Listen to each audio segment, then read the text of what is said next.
नमस्कार. श्री स्वामी समर्थ सर्वांना. श्लोक दादूस चॅनलमध्ये तुम्हा सगळ्यांचे खूप खूप स्वागत आहे. स्वामी तुम्हा सगळ्यांना कायम सुखी ठेवो ही स्वामीचरणी प्रार्थना करते आणि आजच्या व्हिडिओला सुरुवात करते. तर आजचा व्हिडिओ असा आहे की आता उद्या आहे तुळशीचा विवाह. तुळशी विवाह ज्या दिवशी कार्तिकी एकादशी झाली त्याच्या दुसऱ्या दिवशी तुळशीचा विवाह होतो आणि तो म्हणजे पौर्णिमेपर्यंत असतो. म्हणजे की त्रिपुरारी पौर्णिमा आहे तोपर्यंत तुळशीचे विवाह केले जातात. तुळशीचा विवाह केल्याने काय होतं की आपल्याला कन्यादानाचे पुण्य लाभते. आता काही घरांमध्ये तुळशीचे विवाह केले जातात किंवा काही घरांमध्ये करण्याची पद्धत नसते, त्यामुळे मग सगळीकडे सारखी पद्धत असेल असं नाही. त्यामुळे तुमच्या इकडे जर तुळशी विवाह केला जात असेल तुमच्या घरी तर तुम्ही अवश्य तुळशीचा विवाह करू शकता.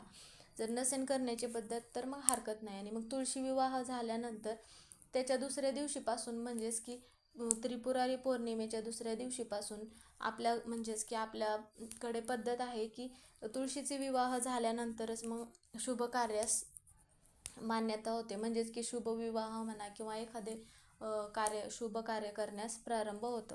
तर मग आजच्या व्हिडिओमध्ये आपण बघणार आहोत की आता उद्या तुळशीचा विवाह आहे.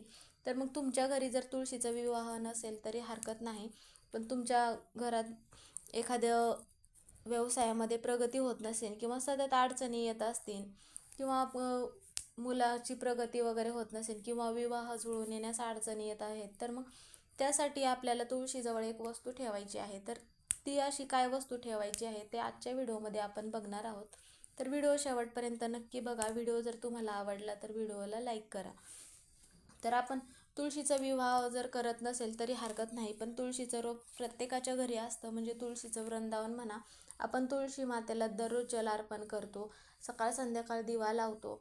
तर मग आजच्या दिवशी पण आपल्याला तुळशीला जल अर्पण करायचं आहे. आणि मग त्यानंतर आपल्या घरी जर तुळशीचं रोप नसेल किंवा तुळशी वृंदावन नसेल तर आजच्या दिवशी आवर्जून तुम्ही तुळशीचं रोप लावू शकता आणि तिथून पुढे तुळशी मातेची दररोज पूजा करू शकता. तर मग आजच्या दिवशी असे म्हटले जाते की आपण जर तुळशीचं रोप म्हणजे इतर कोणाला आपल्या घरातलं तुळशीचं रोप कोणाला देऊ नये. म्हणजे काय होतं की तुळशीचं रोप जर आपण कोणाला दिलं तर आपल्या घरातून माता लक्ष्मी नाराज होते आणि मग निघून जाते. तर मग आजच्या दिवशी आपण म्हणजेच की तुळशीचा विवाह करत नसेल तरी हरकत नाही, पण तुळशी मातेला लाल ओढणी म्हणा, 16 शृंगार करायचा आहे. सुवासिनीचा जो साज असतो तो, हिरव्या बांगड्या, जे काय असतं ते सगळं मग तुळशी मातेला अर्पण करायचं आहे. जरी तुम्ही तुळशी विवाह केला नाही तरी चालेल. आणि तो शृंगार मग तुम्ही स्वतः वापरू शकता किंवा मग तुमच्या जवळच्या एखाद्या महिलाला मग ते शृंगार देऊ शकता. आणि हिरव्या बांगड्या मग तुम्हाला ज्या घ्यायच्या असतील त्या मोठ्याच घ्यायच्या आहेत, म्हणजे तुम्हाला स्वतःला वापरता येतील अशा बांगड्या घ्यायच्या आहेत. आणि जी तुम्ही लाल चुनरी म्हणजेच की लाल ओढणी तुम्ही तुळशी मातेला अर्पण केली आहे, तर ती तुळशी मातेला अर्पण केलेली ओढणी मग तुम्ही तुमच्या घरातील तिजोरीमध्ये ठेवू शकता. यामुळे काय होतं की जर पैशाची अडचण वगैरे येत असेल तर मग ती ओढणी जर तिजोरीमध्ये ठेवली तर मग तुम्हाला पैशाच्या अडचणी वगैरे येत नाहीत. आणि मग आपल्याला एक तुपाचा दिवा लावायचा आहे. तर मग काय उपाय करायचा आहे ते, एक शुद्ध तुपाचा दिवा लावायचा आहे. आता दिवा प्रज्वलित करण्या अगोदर तुम्ही एखादी पंती वगैरे घेऊ शकता आणि मग त्यामध्ये शुद्ध गाईचं तूप, आता जर तूप नसेल तुमच्याकडे तर तुम्ही मोहरीचं किंवा तिळाचं तेल पण घेऊ शकता. आणि त्या अगोदर तुम्हाला तुळशी मातेपुढे मग गोपदमची रांगोळी काढायची आहे, माता लक्ष्मीचे पावलं काढायचे आहेत. आणि त्यानंतर मग तुम्ही जो दिवा प्रज्वलित करणार आहात त्या ठिकाणी मग एक छोटीशी प्लेट घ्यायची आहे, त्यावरती कुंकवाने तुम्हाला स्वस्तिक काढायचं आहे. आणि त्यानंतर स्वस्तिकावरती मग तांदूळ ठेवायचे आहे थोडेसे. आणि तांदूळ ठेवल्यानंतर मग तिथे तुम्हाला दिवा प्रज्वलित करायचा आहे. त्या तांदळावरती मग जी पंती वगैरे घेतली आहे मग तिथे तुम्हाला दिवा ठेवायचा आहे.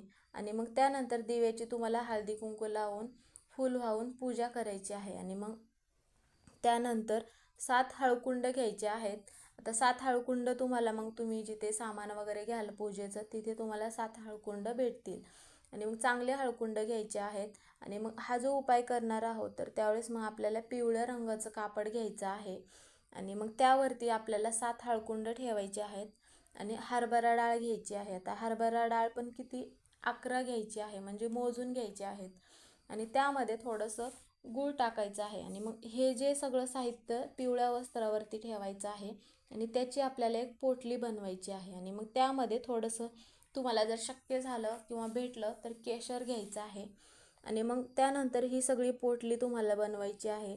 आता मग त्यानंतर मग आता तुमच्या घरातील एखाद्या मुलाचं किंवा मुलीचं विवाह होत नसेल तर मग त्यासाठी जर उपाय करणारा असाल तर मग ही सगळी पोटली तुम्हाला मग तुमच्या हातात घ्यायची आहे, उजव्या हातात घ्यायची आहे. आणि त्यानंतर तुमच्या मनातील जी पण काही इच्छा आहे ती तुळशी मातेला इच्छा बोलायची आहे. आणि मग ओम नमो भगवते वासुदेवाय नमः या मंत्राचं 108 वेळा जप करायचा आहे. आणि मग हातात घेऊन ती पोटली इच्छा बोलून झाल्यानंतर ती पोटली परत तुळशी मातेजवळ ठेवायची आहे. आणि मग तुळशी मातेला तुम्हाला प्रदक्षिणा घालण्यासाठी तुमच्या घरी जर जागा असेल तर तुम्ही मग 11 वेळा प्रदक्षिणा घालायची आहे तुळशी मातेला. आणि प्रदक्षिणा घालत असताना ओम नमो भगवते वासुदेवाय नमः या मंत्राचा मग जप करत करत 11 प्रदक्षिणा घालायची आहे.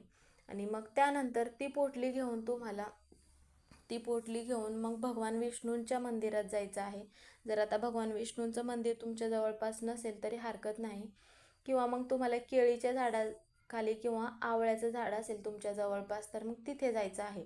तिथे जात असताना एक तांब्या भरून पाणी घ्यायचं आहे आणि पाण्यामध्ये निरसं दूध टाकायचं आहे थोडंसं. आणि मग ते तांब्याने तुम्ही जी बनवली आहे पोटली ती पोटली घेऊन मग तुम्हाला केळीच्या झाडाच्या तिथे किंवा आवळ्याच्या झाडाखाली जायचं आहे. तर म्हणजे केळीच्याच झाडाखाली का, भगवान विष्णूंचा वास असतो असे म्हटले जाते केळीच्या झाडाखाली. आणि ज्यावेळेस आपण सत्यनारायण वगैरे करतो त्यावेळेस केळीचे खांब घेऊनच मग आपण सत्यनारायण करतो. केळीचं खांब नसेल तर आपण मग सत्यनारायण करत नाहीत. म्हणजेच काय होतं की भगवान विष्णूंची कृपा आपल्यावरती राहते आणि सत्यनारायण महाराजांची. त्यामुळे मग केळीच्या झाडाचा असा उपयोग केला जातो. तर मग तिथे गेल्यानंतर तुम्हाला केळीच्या झाडाखाली पाणी टाकून मग पूजा वगैरे करायची आहे, हळदी कुंकू व्हायचं आहे. आणि त्यानंतर पूजा करून झाल्यानंतर ती पोटली मग तिथे ठेवायची आहे. आणि तुमच्या मनातील जी पण काही इच्छा आहे ती इच्छा बोलायची आहे. आणि मग आवळ्याचं झाड असो किंवा केळीचं झाड असो मग त्या झाडाला तुम्हाला 11 प्रदक्षिणा घालायच्या आहेत. आणि प्रदक्षिणा घालत असताना ओम नमो भगवते वासुदेवाय नमः या मंत्राचा जप करायचा आहे. आता जर तुम्हाला 11 प्रदक्षिणा घालणं शक्य होत नसेल तर तुम्ही एका जागेवर बसून पण तुम्ही मंत्र म्हणू शकता.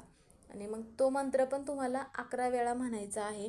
आणि मग हा जो सगळा उपाय आहे तर हा उपाय करून झाल्यानंतर मग तुम्हाला तिथून घरी यायचं आहे. आता विवाह जुळण्यासाठी जर तुम्हाला हा उपाय करायचा असेल तर ही पोटली घेऊन तुम्हाला मग भगवान विष्णूंच्याच मंदिरात जायला लागेल.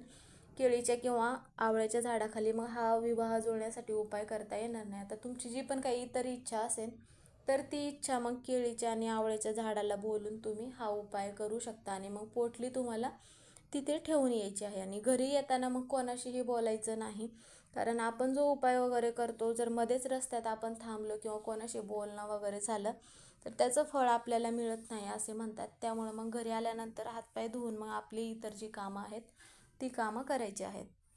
तर हा उपाय तुम्ही करू शकता. त्यामुळे काय होईल, तुमच्या ज्या पण काही इच्छा असतील त्या इच्छा पूर्ण होतील, काय अडचणी असतील त्या अडचणी दूर होतील. तर आजचा व्हिडिओ हा इथेच संपला. व्हिडिओ कसा वाटला कमेंट करून नक्की सांगा. व्हिडिओ जर आवडला तर व्हिडिओला लाईक करा. चॅनलवर जर नवीन असाल तर चॅनलला सबस्क्राईब करा.